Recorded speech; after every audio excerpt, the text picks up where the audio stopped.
नमस्कार, मेरा नाम है गौरव पाल और आपका स्वागत है हमारे इस नए वीडियो में। बीते दिनों से हम देश की राजनीति में एक अलग बदलाव देख रहे हैं। जी हाँ, वो बदलाव है देश के राजनेताओं की बुद्ध से करीबी। कुछ दिनों पहले प्रधानमंत्री नरेंद्र मोदी बुद्ध धम्म का प्रचार प्रसार कर रहे थे। कह रहे थे कि उनकी सरकार की नीतियां बुद्ध धम्म से इंस्पायर्ड है। जी हाँ, वही नरेंद्र मोदी जो कि जिनकी पार्टी का एजेंडा हिंदुत्ववादी है। उसके बाद राहुल गांधी ने मनुस्मृति की आलोचना की और फिर कल अखिलेश यादव ने गले में पंचशील पहनकर बुद्ध की प्रतिमा के साथ एक तस्वीर खिंचवाई जो कि सोशल मीडिया पर खूब वायरल हो रही है। जिसके बाद एक सवाल जो है वो पूरे देश में उठने लगा है कि आखिर बीएसपी सुप्रीमो मायावती बुद्ध धम्म कब अपनाएंगी भी या नहीं। क्योंकि कई बार बसपा सुप्रीमो मायावती ये बात कह चुकी है कि अगर आरएसएस ने अपना जो दमनकारी तरीका है वो नहीं रोका तो एक दिन बसपा सुप्रीमो मायावती अपने करोड़ों अनुयायियों के साथ बुद्ध धम्म की दीक्षा ले लेंगी। तो चलिए बात करते हैं शुरुआत से। आप सभी लोग जानते हैं कि बाबा साहब भीमराव अंबेडकर ने 1956 में बुद्ध धम्म की दीक्षा ली और उनके साथ 6 लाख लोगों ने बुद्ध धम्म की दीक्षा ली और वह हिंदू से बुद्ध बन गए। अगर हम देखें तो हमारे देश में जो बुद्धिस्ट आइडियोलॉजी को मानने वाले लोग हैं वो खासकर जो बहुजन समाज के लोग हैं वो बुद्धिस्ट आइडियोलॉजी को मानते हैं। और इसके पीछे का कारण भी ये है कि जब हिंदू धर्म में शेड्यूल कास्ट, शेड्यूल ट्राइब और बहुजनों के साथ धार्मिक अत्याचार हुए, दमन हुआ, शोषण हुआ, तो ऐसे में एक बड़े तबके ने बुद्ध की राह अपनाई। और आज भी अगर देखा जाए तो हमारे देश में जो बहुजन है, बहुजन समाज है, उसमें बुद्ध धम्म की चर्चा होती है और ज्यादातर वही लोग बुद्ध धम्म को मानते हैं। वरना ज्यादातर लोग तो बुद्ध की प्रतिमा को अपने ड्राइंग रूम में एक मूर्ति की तरह साजो सज्जा का सामान समझते हैं। लेकिन आखिर क्यों इस समय देश में जो बुद्ध हैं वो राजनीति का केंद्र क्यों बने हुए हैं? देखिए, ये पूरा मामला जुड़ा है दलितों से, बहुजनों से और उनकी धार्मिक आइडियोलॉजी से। प्रधानमंत्री नरेंद्र मोदी इस देश के बहुजनों को लुभाने के लिए बुद्ध धम्म की तारीफ करते हैं। विदेशों में जाकर बताते हैं कि मैं बुद्ध की धरती से आया हूं। वहां जाकर वह यह नहीं बोलते हैं कि मैं राम की धरती से आया हूं। इसके पीछे 2 कारण हैं। एक तो बुद्ध की ख्याति इतनी है कि वो वैश्विक पटल पर जाने जाते हैं। वहां जाकर अगर वो राम की बात करेंगे तो वैश्विक पटल पर राम की कोई पहचान नहीं है। दूसरा, बुद्ध की बात करने से वो सोचते हैं कि इस देश का जो बहुजन समाज है वो कहीं ना कहीं उनकी तरफ अट्रैक्ट होगा। वही दूसरी बात जो है वो राहुल गांधी की है। राहुल गांधी भी मनुस्मृति की आलोचना करते हैं, संविधान को बढ़ावा देते हैं।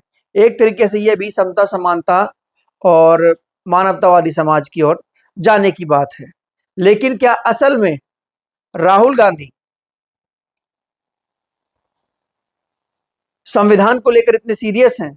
और अगर वो मनुस्मृति की आलोचना करते हैं तो मनुस्मृति को जलाना उनको चाहिए, जब वो कहते हैं कि संविधान और मनुस्मृति में लड़ाई है। तो वो भी कहीं ना कहीं बहुजन आइडियोलॉजी, बुद्ध धम्म उसके आसपास दिखाई देते हैं। हो सकता है कि राहुल गांधी महाराष्ट्र चुनाव में दीक्षा भूमि भी जा सकते हैं, वो कहीं स्तूप भी जा सकते हैं, कहीं भी वो जा सकते हैं। और अभी हाल ही में उत्तर प्रदेश के मुख्यमंत्री और अभी हाल ही में उत्तर प्रदेश के पूर्व मुख्यमंत्री, सपा अध्यक्ष अखिलेश यादव भी गले में पंचशील पहने बुद्ध के साथ नजर आते हैं। एक और तो अखिलेश यादव अपने गृह जनपद में महादेव का मंदिर बनवा रहे हैं, तो वहीं दूसरी ओर गले में पंचशील पहनकर बुद्ध के साथ तस्वीर खिंचवाते हैं। और गले में पंच तो वहीं दूसरी ओर गले में पंचशील पहनकर बुद्ध की प्रतिमा के साथ तस्वीर खिंचवाते हैं। साफ तौर पर पता लगता है कि ये सब लोग बुद्ध का राजनीतिक लाभ लेना चाहते हैं। वही बात की जाए बीएसपी सुप्रीमो मायावती की, तो बीएसपी सुप्रीमो मायावती की एक पहचान है कि वो अपनी राजनीति पर कभी भी धर्म को हावी होने नहीं देती हैं। अपने सिद्धांतों को हमेशा राजनीति से बड़ा रखती हैं और उनका मानना है कि धर्म की राजनीति में कोई जगह नहीं है। इस वजह से ना ही तो कभी मायावती को तिलक लगाए देखा गया है, ना ही कभी टोपी लगाए देखा गया है। वरना आमतौर पर हम देखते हैं, खासकर भाजपा के नेता भी, मोदी जी भी चुनाव आते ही अपनी धार्मिक विचारधारा एकदम से बदल लेते हैं। कभी टोपी लगा लेते हैं, कभी तिलक लगा लेते हैं, कभी जनेऊ पहन लेते हैं, कभी अछूत बन जाते हैं, कभी धर्म की बात करते हैं। लेकिन बीएसपी सुप्रीमो मायावती एकमात्र ऐसी नेता है जो धर्म को कभी भी राजनीति पर हावी नहीं होने देती। लेकिन अगर हम ये बात करें कि क्या मायावती दीक्षा लेंगी बुद्ध धर्म की, तो इतिहास में कई बार वह कह चुकी हैं, और वो भी उन्होंने अपने समाज के लिए कहा है।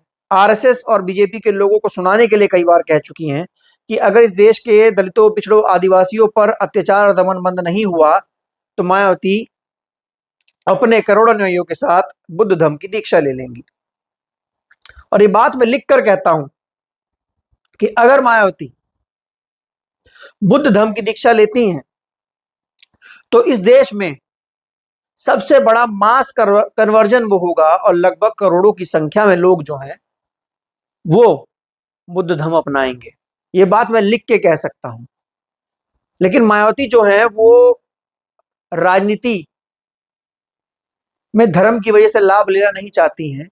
इस वजह से वो अपना जो राजनीतिक जीवन है उसको अपने धार्मिक जीवन के साथ मिक्स नहीं करती। तो बार बार जिस भी आइडियोलॉजी को मानती हूँ, हालांकि वो तो जब परिनिर्वाण दिवस होता है बाबा साहब का या फिर मान्यवर साहब का, तो उस समय वहां पर जो श्रद्धांजलि दी जाती है वो बौद्धिक तरीके से दी जाती है,